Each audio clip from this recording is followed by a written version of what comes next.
আসসালামু আলাইকুম। হ্যালো বন্ধুরা, আবারও নতুন একটি ভিডিও নিয়ে আপনাদের সামনে হাজির হয়েছি। আজকে আপনাদের জানাবো এনআরজি গ্লুকোজ খাওয়ার অপকারিতা কী বা ক্ষতিকর দিকগুলো তুলে ধরার চেষ্টা করব।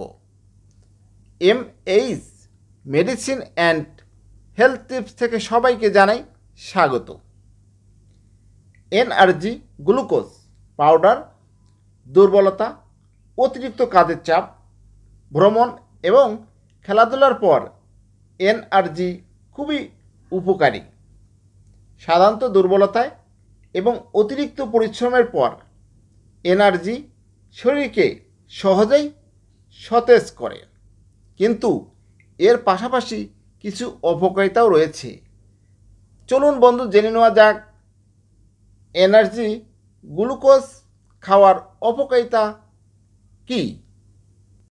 উপকারিতার মাঝে বেশ কিছু ক্ষতিকর দিকও রয়েছে, যেমন অতিরিক্ত গ্লুকোজ শরীরের ভালোর চেয়ে খারাপই বেশি ডেকে আনে।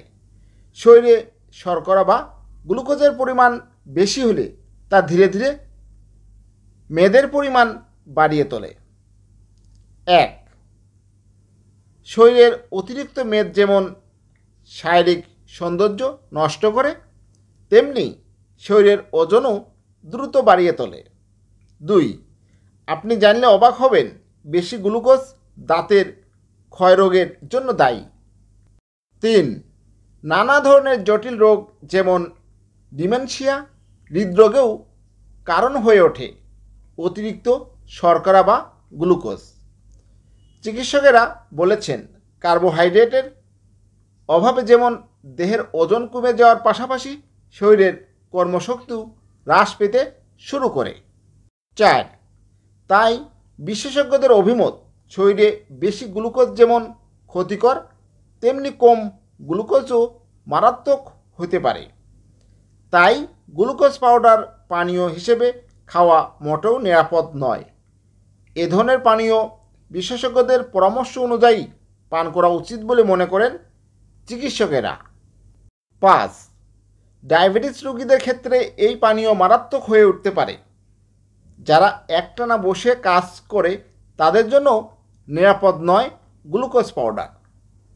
6 নম্বর অপকারিতা, শিশুদের ক্ষেত্রেও এই পানীয় অনিরাপদ। তাই গ্লুকোজ পাউডার এড়াতে ডায়েটে প্রাধান্য দিতে পারেন ফলের রস ও কার্বোহাইড্রেট সমৃদ্ধ খাবার, যা চট জলদি এনার্জি দেওয়ার পাশাপাশি দেবে গরমে স্বস্তির পরশ। হ্যালো বন্ধুরা, আজকে আপনাদের জানালাম এনআরজি গ্লুকোজ খাওয়ার অপকারিতা কী। আমার ভিডিওটি যদি ভালো লাগে, নতুন কোনো ভিডিও পেতে আমার চ্যানেলটিকে সাবস্ক্রাইব করে রাখুন, লাইক কমেন্ট শেয়ার করুন। সুস্থ থাকুন, সকল সুস্থতা আল্লাহর নিয়ামত। বেশি বেশি বিশুদ্ধ পানি পান করবেন।